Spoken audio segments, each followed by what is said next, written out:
তো আমাদের international trade and ফাইন্যান্সে আমরা হচ্ছে পুরো ফার্স্ট মিডের সিলেবাসটা কভার করবো এখানে ইনশাল্লাহ। আমাদের এখানে হ্যাঁ কন্টেন্টগুলো আসলে মোটামুটি ইজি আছে। আমরা বেশি ডেসক্রিপটিভ জায়গায় যাব না, মানে একই জিনিস বারবার আছে এরকম কিছু জায়গা আছে। তো আমাদের ফার্স্ট অফ অল হচ্ছে সিসি অ্যাকাউন্ট বা ক্যাশ ক্রেডিট অ্যাকাউন্ট, যেটা স্যার প্রথম ক্লাসে বলছিলাম। সো ক্যাশ ক্রেডিট অ্যাকাউন্টটা কি? তোমার একটা ব্যাঙ্ক অ্যাকাউন্ট থাকবে, সাপোজ সেটাই আছে 2 লক্ষ টাকা, বাট তোমার টাকা দরকার এখন 5 লক্ষ টাকা। তো তুমি করবা কি, ওই অ্যাকাউন্ট দিয়ে তুমি 5 লক্ষ টাকায় তুলতে পারবা। সো ওই 5 লক্ষ টাকা যে তুললা, তখন তোমাকে ওই 3 লাখ টাকা যেটা তুমি এক্সট্রা নিলা, ওই টাকার উপরে তোমাকে হচ্ছে ইন্টারেস্ট পে করতে হবে। ফুল 5 লাখ টাকার উপরে তোমাকে ইন্টারেস্ট পে করার কোনো দরকার নেই। তো এটাকে আমরা বলি ক্যাশ ক্রেডিট অ্যাকাউন্ট। দেন বলা হচ্ছে আমাদের ইন্টারন্যাশনাল ট্রেড অ্যান্ড ফাইন্যান্সের গোল আর অবজেক্টিভগুলো কী কী। ফার্স্ট অফ অল হচ্ছে ইকোনমিক্যাল গ্রোথ করা, যেটা হচ্ছে আমাদের কান্ট্রির জিডিপি বাড়ানো। কম্পারেটিভ অ্যাডভান্টেজ মানে হচ্ছে গিয়ে আমরা কোন মানে কীভাবে হচ্ছে কি অন্য কোম্পানি বা অন্য দেশ থেকে হচ্ছে নিজে আরও বেটার প্রোডাকশন করতে পারবো। দেন হচ্ছে মার্কেটে সবার জন্য জব ক্রিয়েট করা। দেন সবার জন্য হচ্ছে র ম্যাটেরিয়াল টেকনোলজি এগুলো অ্যাভেলেবল করা। দেন মার্কেটে প্রাইস স্টেবল রাখা, মার্কেটে একটা হেলদি কম্পিটিশন রাখা। দেন হচ্ছে আমাদের যাতে এনাফ পরিমাণে ফরেন কারেন্সি থাকে, যেগুলোর মাধ্যমে আমরা ইম্পোর্ট যে করবো সেই ইম্পোর্টের কস্টটা যাতে আমরা বিয়ার করতে পারি।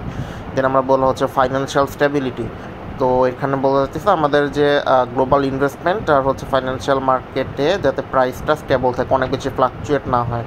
দেন হচ্ছে ইন্টারন্যাশনাল কোঅপারেশন।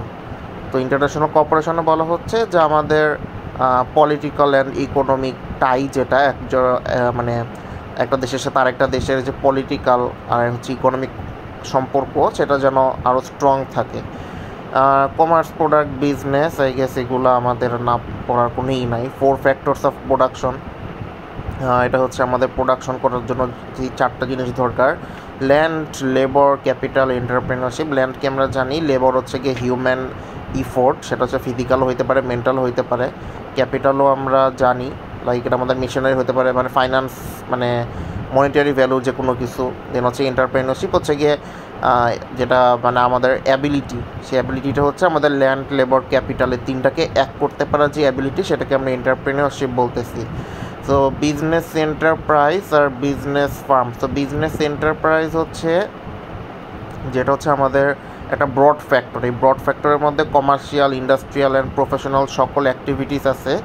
আর বিজনেস ফার্ম হচ্ছে যারা হচ্ছে জাস্ট কোনো একটা প্রোডাক্ট সেল করে তারা হচ্ছে রেভিনিউ বা প্রফিট জেনারেট করে। সো বিজনেস এন্টারপ্রাইজ আর বিজনেস ফার্মের মধ্যে ডিফারেন্সটা কী? সো বিজনেস ফার্ম হইতেছে যেটা হচ্ছে আমাদের অনলি প্রোডাক্ট সেল করে হচ্ছে প্রফিট আর্ন করে। আর বিজনেস এন্টারপ্রাইজ হচ্ছে আমাদের একটা broad business activity or venture that involve the production, মানে আমাদের প্রোডাকশন, এক্সচেঞ্জ, সেল, মার্কেটিং, এভরিথিংকে আমরা হচ্ছে একত্রে বিজনেস এন্টারপ্রাইজ বলতেছি। ইন্ডাস্ট্রি হচ্ছে আমাদের একটা বিজনেস বা অর্গানাইজেশন যে প্রোডাকশন লাইনে আছে, সেটাকে আমরা একটা ইন্ডাস্ট্রি বলতেছি। লাইক আমাদের cloth industry, jute industry, mobile industry, এরকম। ট্রেড হচ্ছে আমাদের জাস্ট প্রোডাক্ট সেল করা, এক্সচেঞ্জ করাকে আমরা ট্রেড বলি। আর এই ট্রেড 2 ধরনের হয়। একটা হচ্ছে ডোমেস্টিক ট্রেড, হচ্ছে আমাদের দেশের মধ্যে মানে একটা দেশের মধ্যে যে আমরা এক্সচেঞ্জ করি, মানে গুডস এক্সচেঞ্জ করি, মানে কেনা বেচা আর কি, সেটাকে আমরা ডোমেস্টিক। আর ইন্টারন্যাশনাল ট্রেড হচ্ছে কান্ট্রিগুলার, এক কান্ট্রি যখন আরেকটা কান্ট্রির প্রোডাক্ট বা সার্ভিস পারচেস করে আর ইউজ করে। দেন হচ্ছে দ্য মার্কেন্টালিস্ট ভিউ, এটা ইম্পর্টেন্ট। সো মার্কেন্টালিস্ট ভিউ হইতেছে এটা হচ্ছে একটা ওল্ড আইডিয়া, যেটা হচ্ছে গিয়ে বলে যে একটা কান্ট্রির ওয়েলথ হচ্ছে মেজার করার জন্য সেই দেশে কী পরিমাণ গোল্ড অ্যান্ড সিলভার আছে, সেইটার উপরেই হচ্ছে সেই কান্ট্রির ওয়েলথ বা সেই কান্ট্রি কতটা রিচ সেইটা আমরা বলতে পারবো। সো এখানে কিছু ইম্পর্টেন্ট ফ্যাক্টরস আছে, সেটা হচ্ছে gold and silver matter. So একটা কান্ট্রির যত গোল্ড অ্যান্ড সিলভার আছে সে তত বেশি রিচ। আর দেন বলে এইটা বলে, মানে এই আইডিয়াটা বলে যে আপনি এক্সপোর্ট বেশি করবেন, ইম্পোর্ট কম করবেন। গভর্নমেন্ট যেন বিজনেসকে হেল্প করে আর আমরা হচ্ছে বেশি সেল করব পারচেস করার থেকে, আমরা পারচেস কম করব, সেল বেশি করব। Then scope of international trade. So আমাদের ইন্টারন্যাশনাল ট্রেডের কী কী স্কোপস আছে সেগুলো নিয়ে ফার্স্ট অফ অল হচ্ছে trade in goods and services. যেহেতু কান্ট্রি হচ্ছে প্রতিটা কান্ট্রি বা একটা আরেকটা কান্ট্রি যখন তাদের প্রোডাক্ট বা সার্ভিস যখন ইম্পোর্ট করে ওর এক্সপোর্ট করে, সেখানে হচ্ছে আমাদের গুডস অ্যান্ড সার্ভিস ট্রেড হইতেছে। দেন হচ্ছে ক্যাপিটাল ফ্লো, একটা কান্ট্রি বিক্রি করতেছে আর একটা কান্ট্রি সেল করতেছে, সো এখানে ক্যাপিটাল ফ্লো হয়। গ্লোবাল সাপ্লাই চেইন, মানে এখানে হচ্ছে আমাদের একটা কোম্পানি র ম্যাটেরিয়াল, লেবার, কম্পোনেন্টস, ইকুইপমেন্ট অনেক কিছু দরকার হয়। তো এগুলা যখন মানে এটা প্রসিডিওরের মধ্যে নিয়ে আসার জন্য গ্লোবাল সাপ্লাই চেইনকে মেনশন করা হয়। দেন হচ্ছে আমাদের টেকনোলজিক্যাল চেঞ্জ, লাইক আগে একভাবে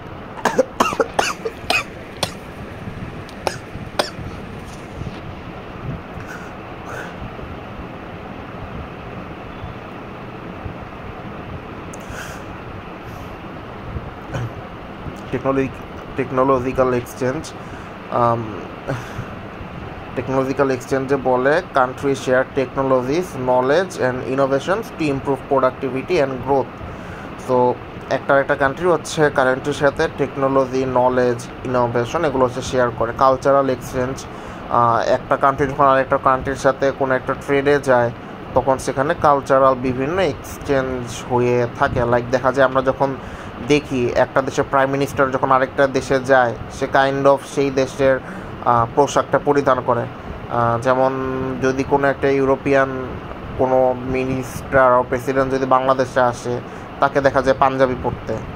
এটাকে আমরা কালচারাল একটা এক্সচেঞ্জের ইটাকে ধরে থাকি। দেন ইন্টারন্যাশনাল ট্রেডের ইম্পর্টেন্স কেন? এটার কারণে আমাদের ইকোনমিক গ্রোথ হয়, মার্কেট বুস্ট হয়। দেন হচ্ছে একটা কান্ট্রি কোনো একটা প্রোডাকশনে স্পেশালাইজ করতে পারে, লাইক বাংলাদেশ হচ্ছে কাপড় প্রোডাকশনে স্পেশালাইজ। দেন হচ্ছে ইজিলি হচ্ছে আমাদের যেসব রিসোর্স বা র মেটেরিয়াল আছে সেগুলো এক্সচেঞ্জ মানে এক্সেস করা যায়। দেন হচ্ছে একটা ইকোনমিতে অনেক বেশি হচ্ছে জব ক্রিয়েট হয়। তারপর হচ্ছে একটা দেশ আরেকটা দেশের কালচার প্রতি মানে রেসপেক্ট বাড়ে। দেন হচ্ছে আমাদের এখানে একটা হেলদি কম্পিটিশন থাকে, মানে কম্পিটিশন মনে করো যদি ইন্টারন্যাশনাল ট্রেড যদি না থাকে তখন দেখা যাবে ওই মনে করো আমি নিয়ে আসলাম না, সাপোজ কোনো একটা প্রোডাক্ট নিয়ে আসলাম না, তো বাংলাদেশের যারা ম্যানুফ্যাকচারার আছে তারা হচ্ছে ওই প্রোডাক্টের দাম বাড়ায় দিবে। তো এখানে কম্পিটিটিভেরও দরকার আছে ইন্টারন্যাশনাল ট্রেডের মাধ্যমে প্রোডাক্ট নিয়ে আসা। দেন হচ্ছে এটার কারণ তো আমাদের স্ট্যান্ডার্ড অফ লিভিং এটা হচ্ছে তো অনেক বেশি হয়, কারণ এটার মাধ্যমে আমাদের কাছে ফরেন কারেন্সি আসে। দেন হচ্ছে কাস্টমার হচ্ছে অনেক ভ্যারাইটি অফ প্রোডাক্টসে অ্যাক্সেস করতে পারে। সো ইনভেস্টমেন্ট অ্যান্ড সেভিংস কি, এটা তো আর জিজ্ঞাসা করার নাই। রিলেশন, সো রিলেশন কি, আমরা যদি সেভ বেশি করি ইনভেস্টও বেশি করতে পারবো, সেভ যদি কম করি ইনভেস্টমেন্টও কম করতে পারবো। সো এদের মধ্যে একটা পজিটিভ রিলেশন। তুমি টাকা সেভ করতেছো, তুমি এটা ইনভেস্ট করতে পারবা, তুমি টাকা সেভ করতেছো না, তুমি এটা ইনভেস্ট করতে পারবা না।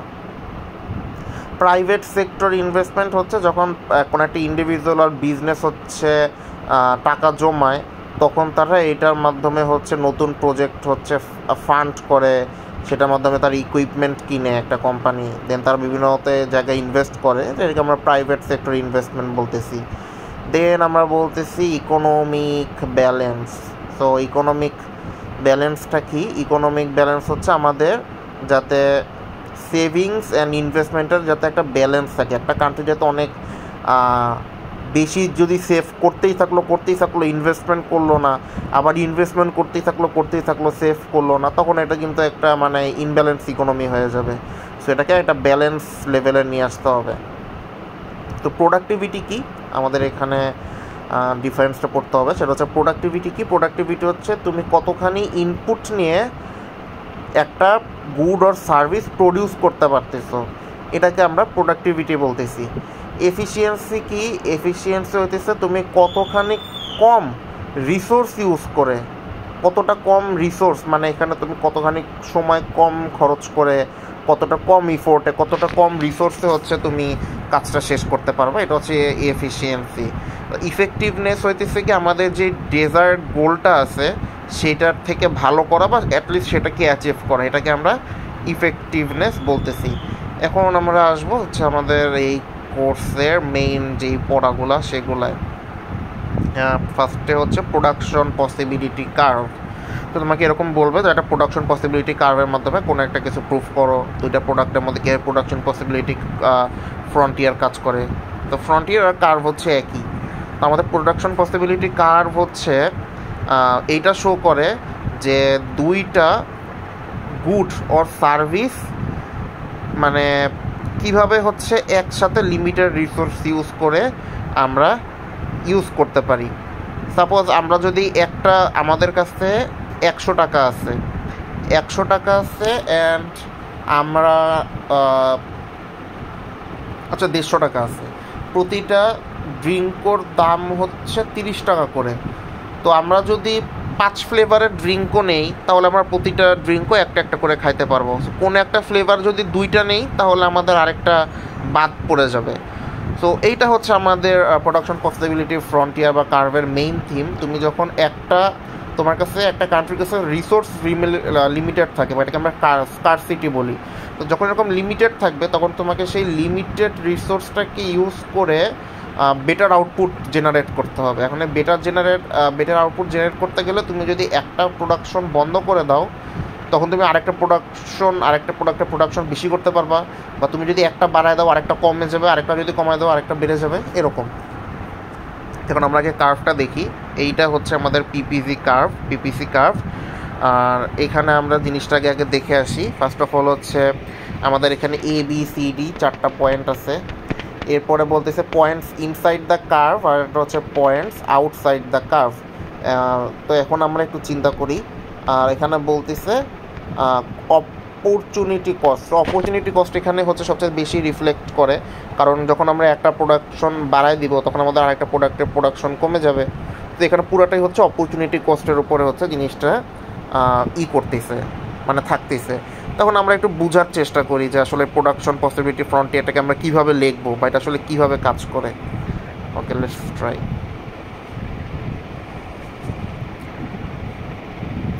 তো আমরা যদি এখন তাকাই, সাপোজ এই ওয়াই হচ্ছে আমাদের অ্যাপল আর এক্স হইতেছে অরেঞ্জ। তো যখন আমরা 15টা অ্যাপল করতেছি, প্রোডাকশন করতেছি, তখন আমরা 0টা অরেঞ্জ প্রডিউস করতে পারতেছি, ঠিক আছে। আর অন্যদিকে সাপোজ আমরা এইখানে 14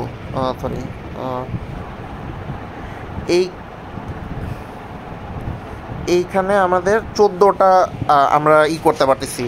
14টা যদি আমরা করি তখন আমরা এই 14টা আমাদের এইখানে গেছে, এইখানে গিয়ে এইভাবে কানেক্ট হয়েছে, একটা অরেঞ্জ প্রডিউস করতে পারতেছি। সিমিলারলি আমরা যদি 12টা অ্যাপেল যদি করি তখন আমরা 2টা অরেঞ্জ করতে পারতেছি। আর অপরদিকে আমরা যদি সাপোজ এই 9টা অ্যাপেল যদি প্রডিউস করি তখন আমরা 3টা অরেঞ্জ জেনারেট করতে পারতেছি, প্রোডাক্ট প্রডিউস করতে পারতেছি। অন্যদিকে আমরা যদি এখানে যদি 5টা অরেঞ্জ যদি প্রডিউস করি তাহলে আমরা 0টা অ্যাপেল প্রডিউস করতে পারতেছি। আমরা যদি 4টা অরেঞ্জ প্রডিউস করি তাহলে 4টা অরেঞ্জের মাধ্যমে আমরা 5টা অ্যাপেল প্রডিউস করতে পারবো, কারণ আমাদের কাছে লিমিটেড। আবার যদি আমরা এই আমরা যদি এখানে আবার 2টা যদি অরেঞ্জ প্রডিউস করি তখন আবার আমরা 9টা অ্যাপেল প্রডিউস করি। তো এটা হচ্ছে আমাদের প্রোডাকশন পসিবিলিটি ফ্রন্টিয়ার বলতেছে যে তুমি যত বেশি করবা তোমার আরেকটা প্রোডাক্ট তত বেশি তোমার হাত ছাড়া হয়ে যাবে প্রোডাকশন। ওকে, এরপর হচ্ছে আমাদের basic scope of international business. তো আমাদের কিছু এখানে কনসেপ্ট জানতে হবে।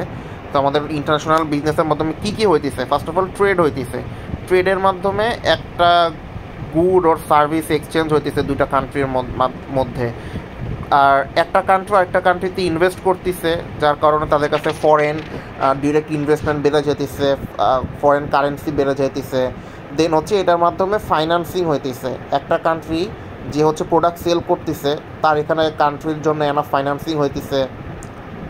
দেন হচ্ছে মার্কেটিংয়ে বলা হইতেছে যখন একটা কান্ট্রির কাছে কোনো একটা প্রোডাক্ট সেল করতেছে তখন সেই ব্র্যান্ডটার একটা মার্কেটিং হয়, যে এই প্রোডাক্ট এই কোম্পানি বা এই দেশতে এটা এখানে সেল করতেছে, সো ওটা একটা অটোমেটিক মার্কেটিং হয়ে যায়।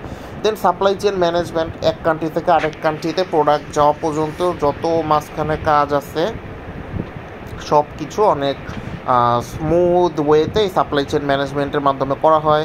দেন হচ্ছে legal and regulatory aspect. Legal and regulatory aspect মানে হচ্ছে আমাদের যখন আমরা এই ট্রেডে যাব তখন কিন্তু আমাদেরকে অবশ্যই প্রতিটা কান্ট্রির লস রেগুলেশনস এগুলো মেনটেন করেই সেই দেশে এন্ট্রি করতে হবে। দেন কালচারাল ডিফারেন্স থাকতেছে, তো আমাদের প্রতিটা নেগোসিয়েশন ওয়েও কিন্তু ডিফারেন্স হবে, কমিউনিকেশন মেথডও ডিফারেন্স হবে, সেগুলো আমাদের অ্যাডাপ্ট করতে হবে। গ্লোবাল স্ট্র্যাটেজি লাইক আমাদের এফিশিয়েন্টলি কোনো একটা কাজ করার জন্য অনেক ধরনের স্ট্র্যাটেজি থাকতে পারে, তো এগুলোকে আমরা অ্যাডাপ্ট করব। So international factors of mobilisation. International factors of mobilisation বোঝায় যে একটা রিসোর্স মানে কয়েকটা resource like capital, labour, skill, এটা এক কান্ট্রি থেকে আরেক কান্ট্রিতে কীভাবে মুভ করে, এইটাকে আমরা বলতেছি ইন্টারন্যাশনাল ফ্যাক্টরস অফ মোবিলাইজেশন। তো ফার্স্ট অফ অল হচ্ছে capital abundant country. So capital abundant country হচ্ছে ওইগুলা যে কান্ট্রির কাছে প্রচুর পরিমাণে ফাইন্যান্সিয়াল রিসোর্স থাকে, এদের সেভিংস বেশি থাকে, ইনভেস্টমেন্টও বেশি থাকে, ফাইন্যান্সিয়াল সিস্টেম এত বড় হয় যে তাদের আসলে ক্যাপিটালের কোনো অভাব নাই, লাইক ইউএসএ, জাপান এরা। দেন হচ্ছে labour intensive country. Labour intensive country হচ্ছে যেখানে লেবারদের কস্ট খুবই কম, প্রচুর পরিমাণে লেবার পাওয়া যায়, প্রচুর পরিমাণে হিউম্যান পাওয়া যায় কম খরচে, এদেরকে আমরা লেবার ইন্টেন্সিভ কান্ট্রি বলতেছি। স্কারসিটি অফ ক্যাপিটাল বলতেছি সেই সব কান্ট্রিকে যেই সব কান্ট্রির কাছে ক্যাপিটাল অনেক কম থাকে, তাদের কাছে সাফিসিয়েন্ট ক্যাপিটাল থাকে না, এর ফলে তাদের বিভিন্ন ইন্ডাস্ট্রি ইনফ্রাস্ট্রাকচার অনেক ধরনের প্রবলেম ফেস করতে হয়। নন হিউম্যান ক্যাপিটালে বলা হইতেছে যে আমাদের যেসব ফিজিক্যাল অ্যাসেট আছে like machinery, equipment, technology and buildings, এগুলা হইতেছে আমরা ইউজ করে থাকি আমাদের প্রোডাকশনের জন্য, গুডস অ্যান্ড সার্ভিস। হিউম্যানস ক্যাপিটালে বলা হচ্ছে একটা মানুষের স্কিল, নলেজ, এডুকেশন, এক্সপিরিয়েন্স, এগুলোকে আমরা একত্রে হিউম্যান ক্যাপিটাল বলতেছি, যেগুলো আর কি একটা কান্ট্রি থেকে আরেকটা কান্ট্রিতে চেঞ্জ হইতেছে। দেন হচ্ছে আমাদের international flow of funds and foreign exchange. So এখানে বলা হয় যে refer to the movement of money and capital across borders for the purpose of investment. তো আমাদের মানি অ্যান্ড ক্যাপিটাল যখন এক দেশ থেকে আরেক দেশে যায় ইনভেস্টমেন্টের জন্য, ট্রেডের জন্য আর বিজনেস এক্সপেনশনের জন্য, তখন সেটাকে আমরা international flow of funds and foreign investment বলে থাকি। So international flow of fund কি? ইন্টারন্যাশনাল ফ্লো অফ ফান্ড হচ্ছে যখন একটা দেশ থেকে আরেক দেশে হচ্ছে আমাদের ফাইন্যান্সিয়াল রিসোর্স যাইতেছে, তো এটার মাধ্যমে আসলে কি হইতেছে, ট্রেড অ্যান্ড কমার্স, একটা দেশ আরেকটা দেশের প্রোডাক্ট কিনতেছে, যার কারণে ট্রেড হচ্ছে, একটা দেশ আরেকটা দেশ থেকে কিনতেছে, সো সেই দেশের জন্য ইনভেস্টমেন্ট হইতেছে, একটা দেশ আরেক দেশ থেকে কেনার জন্য লোন নিচ্ছে ওয়ার্ল্ড ব্যাংক থেকে, আইএমএফ থেকে, সেটা হচ্ছে। আবার যখন এরকম বাইরের মানুষ গিয়ে কাজ করতেছে তখন তারা এই দেশে টাকা পাঠাচ্ছে, সো রেমিটেন্স আসতেছে, এটাগুলো হচ্ছে ইন্টারন্যাশনাল ফ্লো অফ ফান্ডস, যে ইন্টারন্যাশনালি আমাদের ফান্ডগুলো আসতেছে। দেন হচ্ছে আমাদের ফরেন ইনভেস্টমেন্ট। তো ফরেন ইনভেস্টমেন্টকে আমরা আবার দুই ভাগে ভাগ করে থাকি। তো ফার্স্ট অফ অল হচ্ছে foreign direct investment. Foreign direct investment বা এফডিআই হইতেছে যখন কোনো একটা কান্ট্রি ওর কোনো একটা ইন্ডিভিজুয়াল ওর একটা এন্টিটি, সাপোজ একটা এন্টিটি, সেটা যখন অন্য আরেকটা দেশে কোনো একটা ডিরেক্টলি ইনভেস্ট করে, তখন এটা হইতে পারে সেই দেশে একটা নতুন বিল্ডিং করা, সেই দেশে একটা কোম্পানি করা, এগুলাকে এফডিআই বলে। আর ফরেন পোর্টফোলিও ইনভেস্টমেন্ট হচ্ছে আমাদের এমন সকল ফাইন্যান্সিয়াল অ্যাসেটে ইনভেস্ট করা যেগুলা হচ্ছে মানে অন্য দেশের ফাইন্যান্সিয়াল যেসব ইগুলো আছে, অ্যাসেট আছে, সেগুলোতে ইনভেস্ট করা, এগুলোকে ফরেন পোর্টফোলিও ইনভেস্টমেন্ট বলে। দেন হচ্ছে আমাদের ফরেন ইনভেস্টমেন্টের কিছু ইম্পর্টেন্স আছে, লাইক এটার মধ্যে আমাদের ইকোনমিক গ্রোথ হয়, আমরা ইজিলি ক্যাপিটালকে অ্যাক্সেস করতে পারি,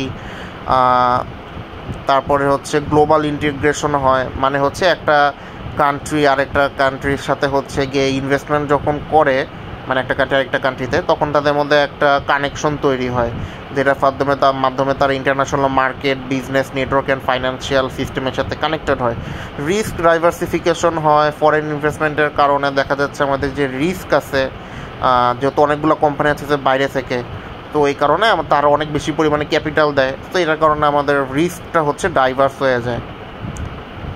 হিস্টোরি অফ ইন্টারন্যাশনাল ট্রেড এটা পড়ার কোনো দরকার নেই। ওকে, দেন হচ্ছে আমাদের absolute advantage theory. So absolute advantage theory হইতেছে আমাদের এইটা বলে যে একটা কান্ট্রি কিভাবে আরেকটা কান্ট্রির থেকে এফিশিয়েন্ট ওয়েতে কোনো একটা অ্যাসেট ওর কোনো একটা গুড ওর কোনো একটা সার্ভিস অ্যাকোয়ার করতে পারে। আমরা একটা গ্রাফ আঁকবো, যে গ্রাফটা হইতেছে এইটা। এখানে আমাদের দুইটা পার্ট আছে, একটা হচ্ছে গুড এ, একটা হচ্ছে গুড বি। সাপোজ একটা কান্ট্রি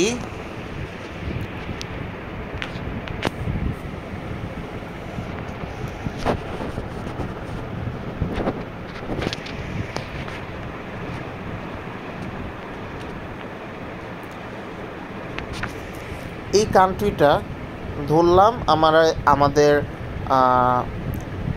রেড, এখানে আমাদের রেড কালার একটা, ব্লু কালার একটা। সো রেড হচ্ছে আমাদের কান্ট্রি এ, ব্লু হচ্ছে আমাদের কান্ট্রি বি। সো কান্ট্রি এ যদি এত পরিমাণে গুড এ প্রডিউস করতে পারে, তাহলে তারা 0 পরিমাণে হচ্ছে গুড বি প্রডিউস করতে পারে। আবার তারা যদি এই পরিমাণে গুড বি তৈরি করে, তাহলে তারা একদম 0 পরিমাণে গুড এ তৈরি করতে পারবে। আবার অন্যদিকে এই কান্ট্রি বি যদি এই পরিমাণ গুড এ তৈরি করে, তাহলে তারা গুড বি প্রডিউস করতে পারে না। আবার এই পরিমাণ গুড বি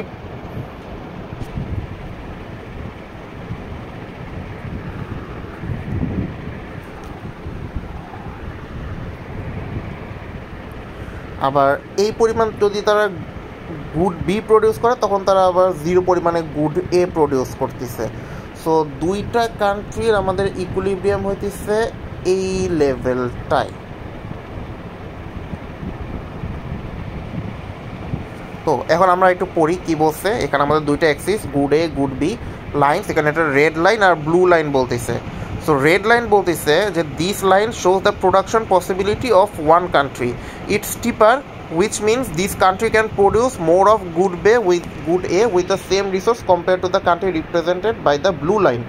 মানে যেটা আমরা বললাম যে রেড হচ্ছে যদি গুড এ অতখানি করতে পারে, তখন তারা 0 পরিমাণে গুড বি করতে পারে। গুড বি যদি তারা এত পরিমাণে করে, তখন তারা গুড এ একদম 0 পরিমাণে করতে পারতেছে। সেটা অনেকটা আমাদের প্রোডাকশন পসিবিলিটি ফ্রন্টিয়ারের মতো। তুমি যদি চাও, এখানে হচ্ছে প্রতিটা গ্রাফে 1 2 3 4 5 দিয়ে তুমি হচ্ছে গ্রাফিক্যাল ক্যালকুলেশনও এখানে দেখায় দিতে পারো। তো এটাই ছিল হচ্ছে আমাদের অ্যাবসোলিউট অ্যাডভান্টেজ থিওরি, যে একটা কান্ট্রি কিভাবে অপর একটি কান্ট্রির থেকে মানে অ্যাবসোলিউটলি ওই প্রোডাক্টটা বেশি বেটার ওয়েতে, এফিশিয়েন্ট ওয়েতে হচ্ছে তারা করতে পারে, মানে কি বলে তৈরি করতে পারে। তো এটাই হচ্ছে অ্যাবসোলিউট অ্যাডভান্টেজ। অ্যাবসোলিউট অ্যাডভান্টেজ মিনিংটা আসলে কি, একটা কান্ট্রির আরেকটা কান্ট্রি থেকে কীভাবে ইফেক্টিভলি আর এফিশিয়েন্টলি সেই প্রোডাক্টটা প্রডিউস করতে পারে। এবং তুমি চাইলে এরকম আমাদের প্রোডাকশন পসিবিলিটি ফ্রন্টিয়ারের ভিতরে যেরকম এরকম অ্যামাউন্টগুলো লিখে দেওয়া আছে, তো তুমি চাইলে এখানেও গ্রাফের মধ্যেও তুমি ওই রকম ভিতরে এরকম নাম্বারগুলো দিয়ে তুমি করতে পারো, দেখাই দিতে পারো। এরপর হচ্ছে আমাদের theory of comparative advantage. So the theory of comparative advantage suggests that even if one country is less efficient at producing both goods compared to another country, there can still be benefits from the trade. So একটা country like এই ধরনের সিচুয়েশনে একটা country good এ produce করতে পারতেছে ভালো, আর একটা country good be produce করতে পারতেছে ভালো। তো তারা কি করবে, তারা যদি কোনোভাবে একটা লেভেলে যদি তারা ট্রেড করতে পারে, তাহলে দুই পক্ষরই বেনিফিট হবে। দুই পক্ষই দেখা গেছে তারা সাপোজ বাংলাদেশ হচ্ছে প্রোডাক্ট কি বলে কাপড় তৈরি করতেছে ভালো, ভিয়েতনাম হচ্ছে চাল উৎপাদন করতেছে ভালো। তো বাংলাদেশ হচ্ছে কাপড়ের দিকে ফোকাস, ভিয়েতনাম হচ্ছে চালের দিকে ফোকাস। তো এমন একটা মানে লেভেল আছে ট্রেডে, যেখানে একজন আরেকজনকে যদি ওই পরিমাণ প্রোডাক্ট যদি দিয়ে দেয় বা গুডস অ্যান্ড সার্ভিস যদি দিয়ে দেয়, বিনিময়ে তারা যদি আরেক পরিমাণ গুডস অ্যান্ড সার্ভিস নেয়, তাহলে তারা যেরকম তৈরি করতে পারতো তার থেকে বেশি তৈরি করতে পারবে, মানে গুডস অ্যান্ড সার্ভিস তাদের কাছে থাকবে। তো এটা আমরা একটু নাম্বারের দিক দিয়ে চিন্তা করি কীরকম হতে পারে। সাপোজ বাংলাদেশ 100টা কাপড় তৈরি করলে তারা 50 কেজি চাল তৈরি করতে পারে। অন্যদিকে ভিয়েতনাম হইতেছে 50 কেজি 50টা কাপড় তৈরি করতে পারে বা 60টা কাপড় তৈরি করতে পারে যদি তারা 100 কেজি মানে বা 500 কেজি তখন তারা চাল উৎপাদন করতে পারে। সো দুই পক্ষের মধ্যে এমনভাবে একটা ট্রেড হবে যাতে করে তারা ওই আলাদা আলাদা লেভেলে গিয়েও ট্রেড করেও তারা হচ্ছে দুই পক্ষই আরও বেশি তাদের কাছে গুডস অ্যান্ড সার্ভিস দিন শেষে থাকে। এটা আমরা মাইক্রো ইকোনমিক্সে পড়ছিলাম, তো আমরা এখন জিনিসটাকে আরেকটু ভেঙে আগাবো। তো আগে আমরা গ্রাফটার দিকে একবার তাকাই। এইখানে আমাদের প্রোডাক্ট এ একটা আর প্রোডাক্ট বি একটা, ওয়াই একটা ভার্টিক্যাল লাইন, এক্স একটা হরাইজন্টাল লাইন। তখন আমরা আসি। So the producers A red PPF and blue PPF, দুইটা গুডকে আমরা good X and good Y দ্বারা করতেছি, বুঝাইতেছি। পিপিএফ মানে production possibility frontier. Each line shows the maximum combination of x and y that each can produce using all their resources. মানে যখন এ 8টা product produce করতে পারে তখন তারা হচ্ছে 0টা মানে এ যদি 8টা ওয়াই প্রডিউস করে তখন তারা 0টা এক্স প্রডিউস করতে পারে। আবার যদি তারা ওই মানে সাপোজ ওইটা 20টা যদি তারা এক্স প্রডিউস করতে পারে তখন তারা আবার 0টা ওয়াই প্রডিউস করতে পারে। Same goes for the B country. তো এখন আমরা এখানে আসি, slope equal to opportunity cost. So এখন আমরা প্রডিউসার এ বা রেড পিপিএফ যেটা লাল লাইন যেটা উপরে যে আছে তাকে নিয়ে আমরা দেখবো তার অপরচুনিটি কস্ট কীরকম। If A moves from one point to another it gives 2 unit of Y to gain 5 units of X. মানে এ যে আছে, এ যদি এই দিকে আসে, যদি ডান দিকে সরে আসে তখন আমাদের কি হইতেছে, যদি তারা it gives up 2 units of Y to gain 5 units of X. যদি মানে এটা তারা বুঝাইতেছে এ কোম্পানি বা এ কান্ট্রি যে সে যদি 2টা ওয়াই কমায় দেয় তখন তারা 5টা এক্স বেশি প্রডিউস করতে পারে। 2টা যদি ওয়াই তারা কম প্রডিউস করে তাহলে তারা 5টা এক্স বেশি প্রডিউস করতে পারবে। মানে তারা যদি 5টা এক্স কম প্রডিউস করে তাহলে তারা 2টা ওয়াই বেশি প্রডিউস করতে পারবে। তাহলে তাদের মধ্যে যে রেশিওটা দাঁড়াইতেছে সেটা হবে আমাদের 2/5 অর 40:60 অর 4:6, মানে হচ্ছে আমাদের 40% to 100%। অন্যদিকে আমরা যদি প্রডিউসার্স বি যেটা ব্লু লাইনের কথা যদি চিন্তা করি, প্রডিউসার্স বি এখানেও হচ্ছে কি তারা যদি 2টা ইউনিট যদি ওয়াই এক্স যদি বেশি প্রডিউস করে, তারা যদি 2টা ইউনিট ওয়াই বেশি প্রডিউস করে তখন তারা 5টা এক্স কম প্রডিউস করতে পারে। আবার অন্যদিকে তারা যদি 5টা এক্স কম প্রডিউস করে তখন তারা আবার 2টা ওয়াই বেশি প্রডিউস করতে পারে। তো এইখানেও আমরা হচ্ছে গিয়ে 2/5 ওয়াই মানে সেম হচ্ছে আমাদের 0.4 হচ্ছে গিয়ে আমাদের এই ভ্যালুটা আসতেছে, অপরচুনিটি কস্টের ভ্যালু 2/5 0.4। সো এখন আমাদের ক্যাপাসিটিটা দেখি। So A can make more X overall up to 20। So A যেটা আছে সেটা হচ্ছে এক্স প্রোডাক্ট প্রায় 20টার বেশি সাপোজ প্রডিউস করতে পারে। আর B can make more Y overall up to 8। So B 8-এর বেশি হচ্ছে গিয়ে আমাদের এখানে প্রডিউস করতে পারে, 8-এর বেশি। আর এ হইতেছে 20-এর হইতেছে ওদিকে হচ্ছে তারা 20-এর বেশি প্রডিউস করতে পারতেছে। সো এখানে কম্পারেটিভ অ্যাডভান্টেজ ডেফিনেশনটা তো আমরা জানি কি। আচ্ছা আমরা একবার দেখি। তো আমরা কিভাবে অপরচুনিটি কস্টকে কমাইতে পারবো এবং কিভাবে আমরা ট্রেড যদি করি তাহলে আমাদের সবচেয়ে বেশি বেনিফিট থাকবে। So specialization according to comparative advantage. So আমরা দেখতে পারতেছি producer A is more efficient at producing good X, আর অন্যদিকে বি হচ্ছে গিয়ে more efficient at producing good Y. আসলে এই জিনিসটা গ্রাফটা আই বিলিভ এইভাবে হবে না, গ্রাফটা আসবে এইভাবে।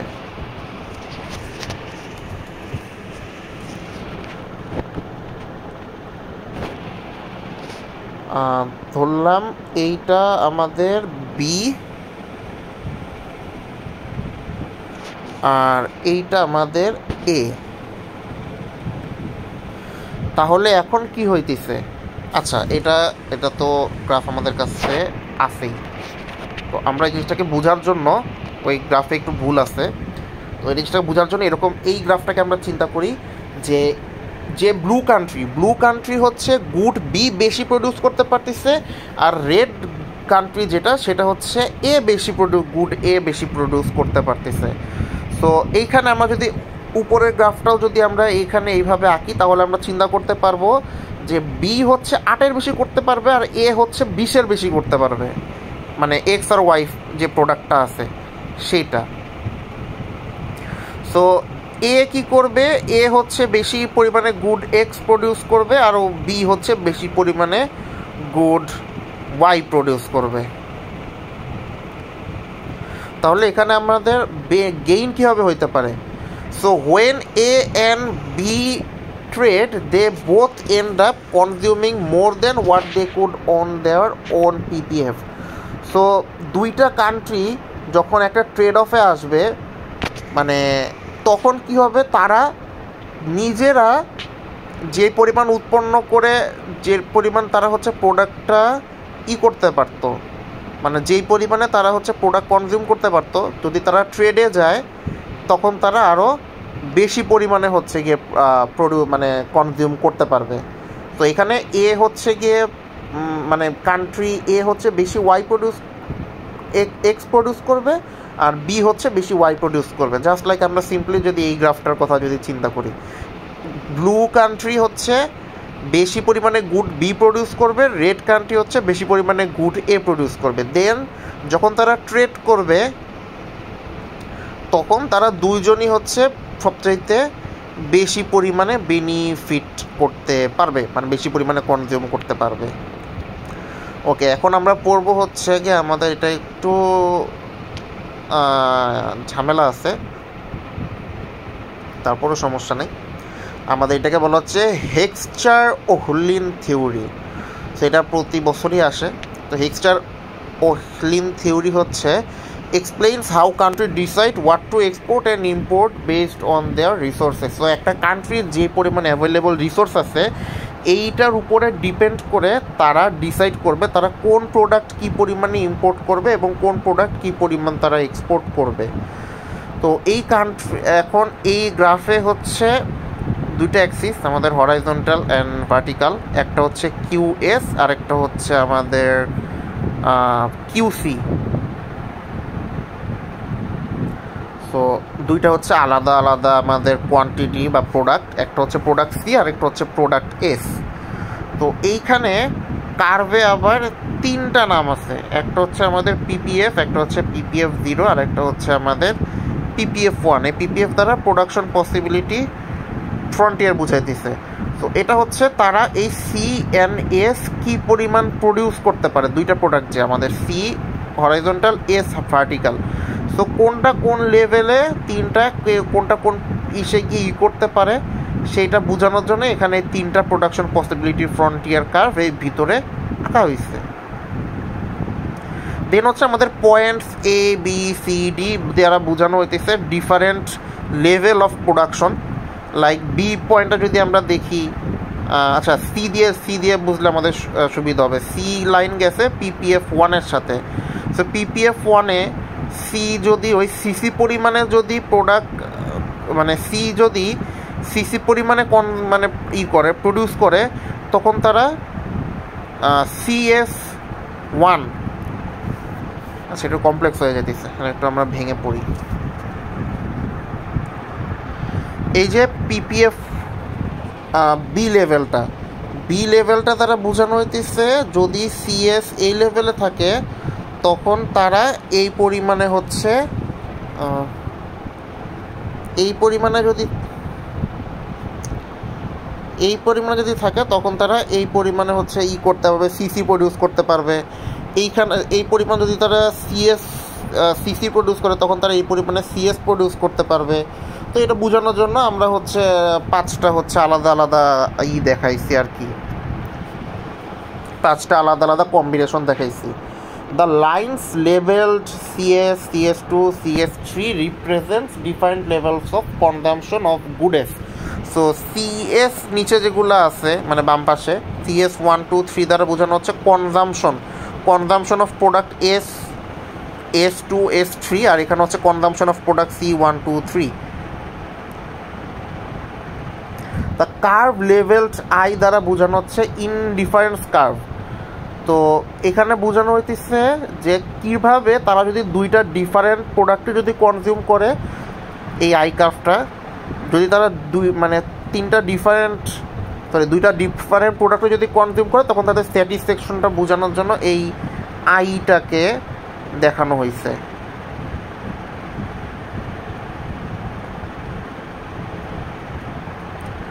আর এরপরে হচ্ছে এখানে আমাদের যে ট্রেড অফটা আছে, তো এটা হচ্ছে জাস্ট আমাদের এই গ্রাফটা এক্সপ্লেন করার জন্য করা হয়। সো এইখানে এই মানুষের স্যাটিসফ্যাকশন এই ইনডিফারেন্স কার্ভটা দ্বারা এখন তারা ডিসিশন নিবে যে তারা কোন প্রোডাকশনটা কোন লেভেলে করবে, কোনটা ইম্পোর্ট করবে, আর কোন প্রোডাক্ট হচ্ছে তারা এক্সপোর্ট করবে বা কী পরিমাণ ইম্পোর্ট বা কী পরিমাণ এক্সপোর্ট করবে। এই গ্রাফের উপরে এই ইনডিফারেন্স কার্ভের উপরে ডিপেন্ড করে দেন হচ্ছে তারা একটা ডিসিশনে আসবে।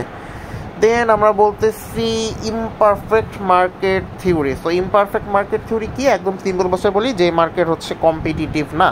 তো কম্পিটিটিভ না কীরকম, যেরকম ধরো একটা কোম্পানি হইতেছে একাই একটা প্রোডাক্ট প্রডিউস করতেছে, তো এখানে তাদের কোনো কম্পিটিশন নাই, তো তারা তো এখানে একটা মনোপলিস্টিক সিচুয়েশন ক্রিয়েট হয়ে যেতেছে, তারা যেটা বলবে সেটাই লাস্ট।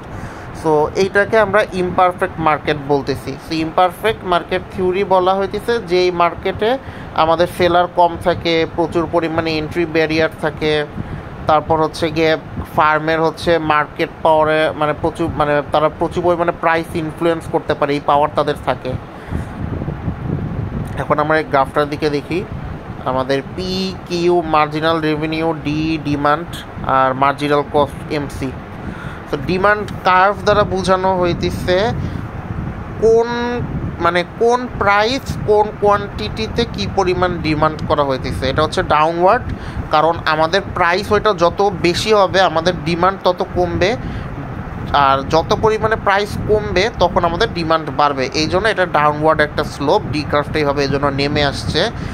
দেন আমাদের মার্জিনাল রেভিনিউ কার্ভ।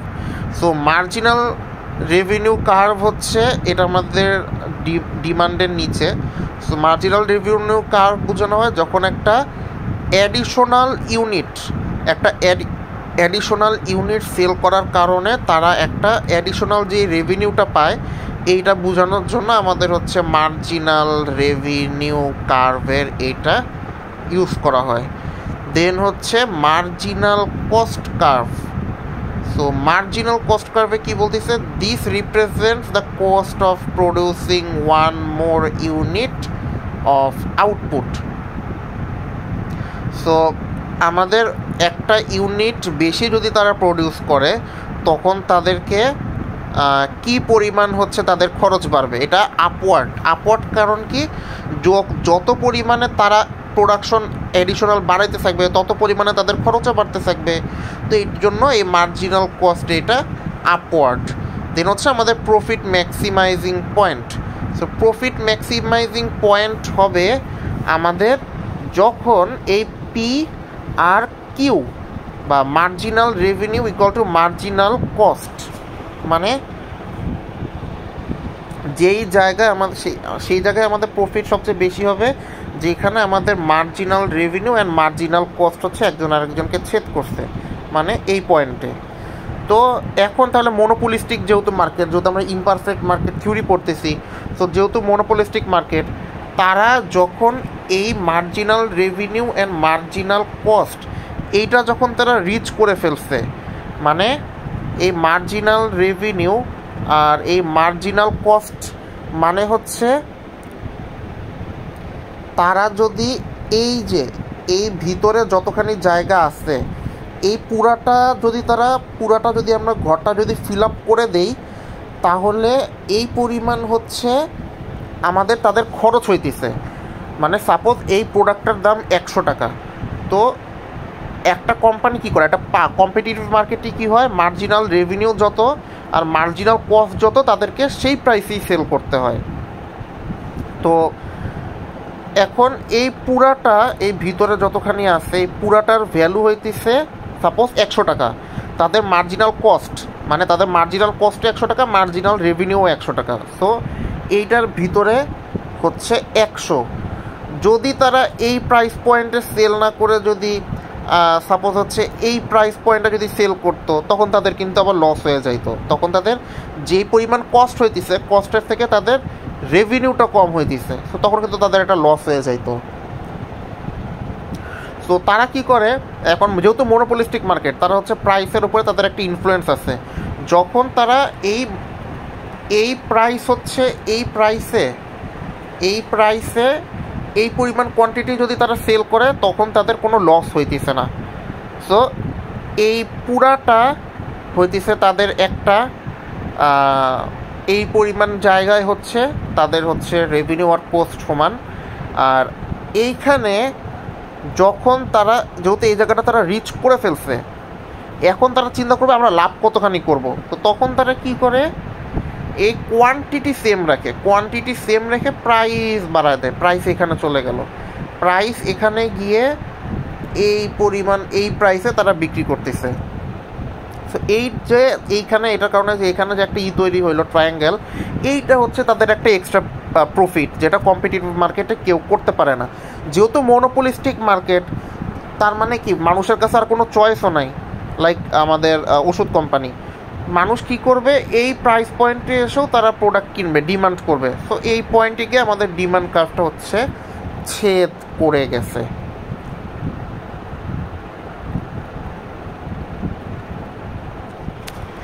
তো এটা ছিল আমাদের ইমপারফেক্ট মার্কেট থিওরি। তুমি যদি এখানে নাম্বার দিয়ে করো, লাইক 5-2 মানে গ্রাফে যেভাবে করি আমরা, তাহলে তোমার কাছে গ্রাফটা বুঝতে আরও সুবিধা হবে। তো কারণ তোমার কাছে তখন অ্যামাউন্ট থাকবে। ওকে, দেন হচ্ছে আমাদের প্রোডাক্ট লাইফ সাইকেল থিওরি, যেটা আমরা জানি যে একটা প্রোডাক্ট যখন মার্কেটে আসে এইখান থেকে প্রোডাক্টটা একদম শেষ হয়ে যাওয়া পর্যন্ত তাদের যে লাইফ সাইকেলটা আছে, যে স্টেজের মধ্যে দিয়ে তারা যায়, সেটাকে আমরা প্রোডাক্ট লাইফ সাইকেল থিওরি বলতেছি। সো প্রোডাক্ট লাইফ সাইকেল থিওরিতে আমাদের কতগুলো ভাগ আছে। ফার্স্ট অফ অল হচ্ছে ইন্ট্রোডাকশন লেভেল, যখন হচ্ছে আমাদের প্রোডাক্ট হচ্ছে ফার্স্ট লঞ্চ হয়, এখানে আমাদের সেল কম থাকে আর আমাদের প্রফিটও কম থাকে। তো আমরা এখানে এই লেভেলে প্রোডাক্ট প্রমোশনের দিকে বেশি ফোকাস দিই। দেন গ্রোথ স্টেজে আমাদের সেলস হচ্ছে গিয়ে হঠাৎ অনেক বাড়া শুরু করে, প্রোডাক্ট হচ্ছে পপুলারিটি পায় আর কোম্পানি হচ্ছে আস্তে আস্তে প্রফিট করা শুরু করে। ম্যাচুরিটি যখন সবচেয়ে বেশি পরিমাণে সেল হয় আর মার্কেটে সবাই প্রোডাক্ট নিয়ে জানে, আর আস্তে আস্তে এটা একটু ফলের দিকে আসে, যে আমরা দেখবো জিনিসটা আস্তে আস্তে নিচের দিকে নামছে। আর ডিক্লাইনিং কি, যখন ডিক্লাইন হচ্ছে কি মানুষের প্রোডাক্ট আর কিনে না, তখন জিনিসটা আস্তে আস্তে কমা শুরু করে। আর এখান থেকে বাঁচার জন্য যে প্রোডাক্ট এক্সটেনশন আছে, তখন তারা যদি কোনো একটা নতুন প্রোডাক্ট তৈরি করে প্রোডাকশন এক্সটেনশনের মাধ্যমে, তখন তাদের ওই প্রোডাকশনের ওইটাও সেলসে তখন আস্তে আস্তে বাড়তে থাকে। এই জন্য ওটা উপর দিয়ে হবে দেখায় দেওয়া। So methods of international business, তো কীভাবে আমরা ইন্টারন্যাশনাল বিজনেসগুলো করে থাকি। ফার্স্ট অফ অল হচ্ছে ইন্টারন্যাশনাল ট্রেড। তো একটা কান্ট্রি আরেকটা কান্ট্রির কাছ থেকে গুডস অর সার্ভিস কেনাবেচা করে ইন্টারন্যাশনাল ট্রেড করতে পারে। লাইসেন্স, একটা কোম্পানি আর একটা দেশ আরেকটা দেশকে কোনো একটা লাইক বাটা ইসরায়েল বাংলাদেশের কাছে লাইসেন্স বিক্রি করছে। তো এই লাইসেন্সিংয়ের মাধ্যমে ইন্টারন্যাশনাল বিজনেস হইতেছে।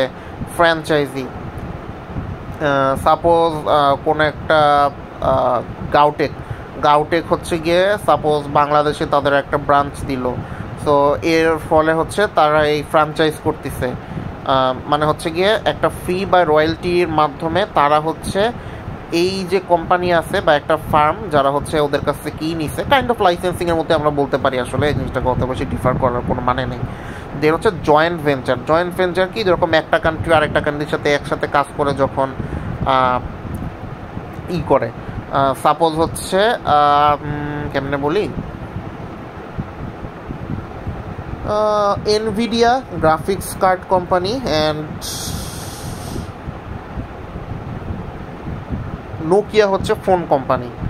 তো দুইজন একসাথে একটা কান্ট্রিতে যখন কোনো একসাথে কাজ শুরু করবে বা ব্যবসা করবে, তখন সেটাকে আমরা এই জয়েন্ট ভেঞ্চার বলবো। ইস্টাবলিশিং ভেঞ্চার মানে হচ্ছে একটা ফরেন মার্কেটে হচ্ছে আমাদের ফুললি একটা সাবসিডিয়ারি বা একটা ব্রাঞ্চগুলোকে আমরা ভেঞ্চার এস্টাবলিশিং বলতেছি।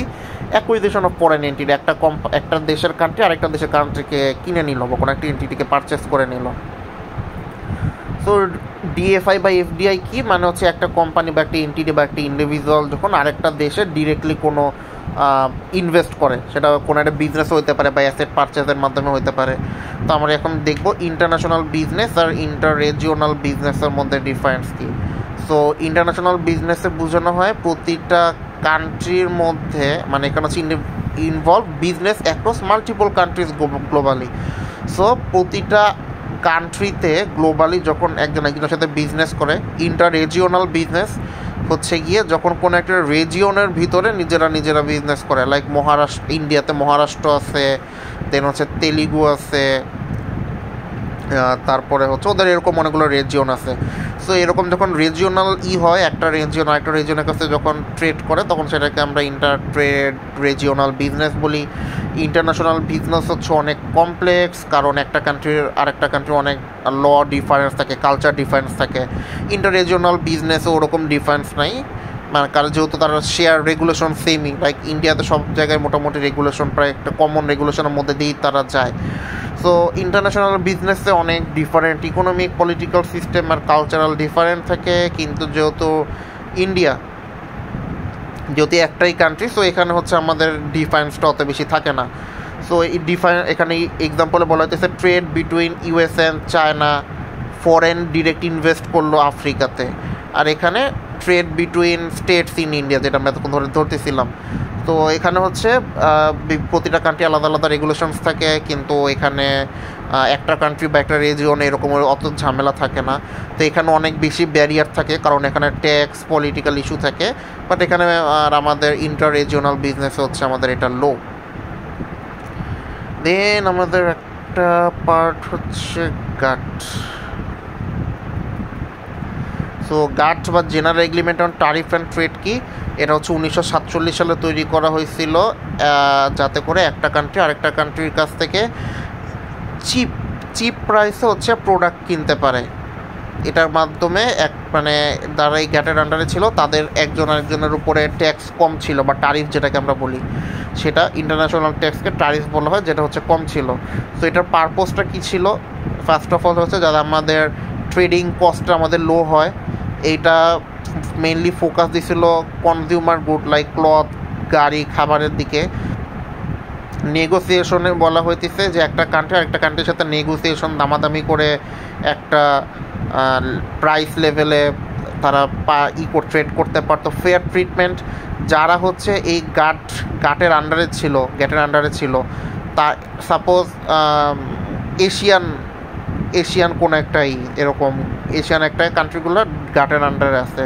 সো সাপোজ বাংলাদেশ যদি ভারতকে কম দামে যদি প্রোডাক্ট সেল করে, সো গ্যাটের আন্ডারে বাকি যতগুলো কান্ট্রি আছে সবাইকে ওই প্রাইসেই সেল করতে হবে। মিউচুয়াল বেনিফিটস মানে একজন যদি আরেকজনের জন্য প্রাইস কমায়, তাহলে সেই জন্য অন্যজনের জন্য হচ্ছে প্রাইস কমাবে। সো এটা করতেই হবে। সো 1995 সালে এটাকে হচ্ছে বাদ দিয়ে দেওয়া হয়, তখন এটা ওয়ার্ল্ড ট্রেড অর্গানাইজেশনের আন্ডারে আসে, কারণ এটা হচ্ছে ওয়ার্ল্ড ট্রেড অর্গানাইজেশন পুরো পৃথিবী নিয়েই কাজ করে। দেন আমাদের ইন্টারন্যাশনাল ট্রেড ব্যারিয়ার্স, ইন্টারন্যাশনাল বিজনেসে আমাদের কী কী প্রবলেম ফেস করতে হয়, লাইক এক্সচেঞ্জ রেট একটা দেশের কারেন্সি অলওয়েজ ফ্লাকচুয়েট করে, তো এটা একটা প্রবলেম। এক্সচেঞ্জ প্রাইস মানে একটা কান্ট্রির যে লোকাল কারেন্সি সেটার যে ভ্যালু, সেটা কখনো ভালো থাকে কখনো খারাপ থাকে। দেন হচ্ছে একটা কান্ট্রিতে আনএমপ্লয়মেন্ট থাকতে পারে বেশি, মানে তারা অনেক বেশি স্কিল না জব মার্কেটের জন্য, এটা একটা প্রবলেম। দেন একটা মানুষের জব চলে যেতে পারে, জব ইনসিকিউরিটি, রিস্ট্রাকচারিংয়ের দরকার হইতে পারে, লাইক একটা গ্লোবাল কম্পিটিশনের সাথে মিলায় যাওয়ার জন্য। এতদিন আমরা কী জানি, অংশীদারি ব্যবসায়, এক মালিকানা ব্যবসায় আর কোম্পানি। তো কোনো একটা কারণে ইন্টারন্যাশনাল নতুন এক ধরনের আসলো, বিজনেস টাইপ আসলো। সো কোনো দরকার হলে সেটা যদি অ্যাডাপ্ট করতে পারি বা আমাদের সেটা অ্যাডাপ্ট করতে হবে, বা আমাদেরকে এটাকে কর্পোরেট রিস্ট্রাকচারিং বলি আমরা। সেই কর্পোরেট রিস্ট্রাকচারিং যদি করার দরকার হয় সেটা করব। fragmentation of country. So as regions or sectors within a country become more specialized due to international trade, this can create economic divides with some areas benefiting more than others. তো এখানে বলা হইতেছে যে আমাদের একটা কান্ট্রি দেখা যায় যে কোনো একটা প্রোডাকশনে বেশি স্পেশালাইজড হয়ে যায়, যার কারণে আরেকটা প্রোডাকশন তারা অফ করে দেয়। তো এটা একটা প্রবলেম। দেন হচ্ছে একটা কান্ট্রিতে যদি অনেক বেশি পোভার্টি থাকে তাহলে সেখানে ডেভেলপমেন্ট হইতে পারে না। Trading bloc, so trading bloc কি groups of countries that create agreements to trade more freely among themselves, like European Union মানে একটা এগ্রিমেন্ট তৈরি করছে যার মাধ্যমে তারা হচ্ছে ইজিলি কম খরচে একজনের সাথে ট্রেড করতে পারে। বাট এটার একটা প্রবলেম কি, যারা হইতেছে এটার বাইরে তাদের জন্য এটা একটা প্রবলেম। লাইক ইউরোপিয়ান ইউনিয়নের বাইরে যারা আছে, like Asian subcontinent, middle east subcontinent, তারা কিন্তু আবার ওই সুবিধাটা পাবে না। দেন হচ্ছে ইন্টারন্যাশনাল মনিটারি প্রবলেম। দেন হচ্ছে লাইক ইন্টারন্যাশনাল মনিটারিতে বলা হচ্ছে কারেন্সি, লাইক ডলার না পাওয়া, তারপরে হচ্ছে আমাদের গোল্ড সিলভার এগুলো না থাকা।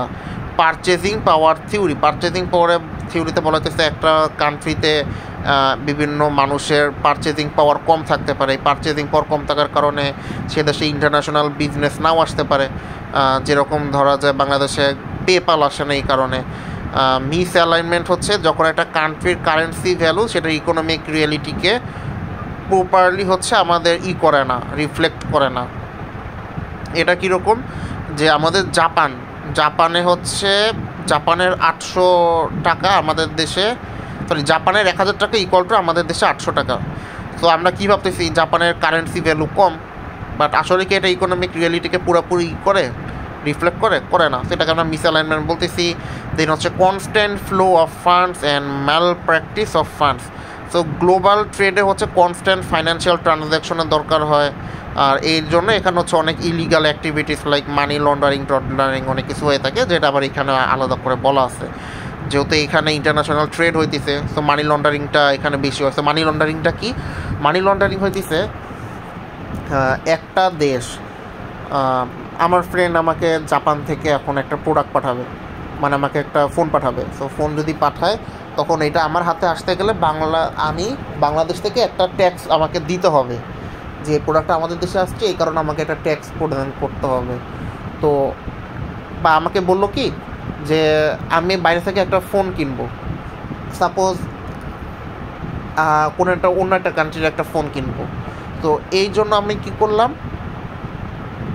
আমার এক আত্মীয়কে বললাম যে ভাই আপনি আমাকে ওই ফোনটা কিনে পাঠিয়ে দেন, আর বিনিময়ে আপনার বাংলাদেশে আপনার ছেলে আছে বা আপনার ফ্যামিলি আছে তাকে আমি 1 লক্ষ টাকা দিয়ে দিতেছি। তো সে আমাকে ফোন পাঠিয়ে দিল, বিনিময়ে আমি আর তার এই ফ্যামিলি মেম্বারকে 1 লক্ষ টাকা দিয়ে দিলাম।